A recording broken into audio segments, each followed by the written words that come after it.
ഒന്നാം സ്ഥലം, ഈശോമിശിഹ മരണത്തിന് വിധിക്കപ്പെടുന്നു. ഈശോമിശിഹായെ ഞങ്ങൾ അങ്ങയെ കുമ്പിട്ട് ആരാധിക്കുന്നു. എന്തുകൊണ്ടെന്നാൽ വിശുദ്ധ കുരിശിനാൽ അങ്ങ് ലോകത്തെ വീണ്ടും രക്ഷിച്ചു. മനുഷ്യകുലത്തിന്റെ പാപപരിഹാരത്തിനുള്ള ബലി ആരംഭിച്ചു കഴിഞ്ഞു. ഈശോ പീലാത്തോസിന്റെ മുമ്പിൽ നിൽക്കുന്നു. അവിടുത്തെ ഒന്ന് നോക്കുക.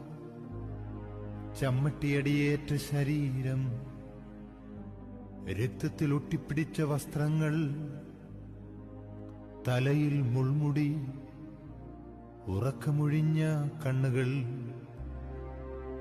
ക്ഷീണത്താൽ വിറയ്ക്കുന്ന കൈകാലുകൾ, ദാഹിച്ചു വരണ്ട നാവ്, ഉണങ്ങിയ ചുണ്ടുകൾ.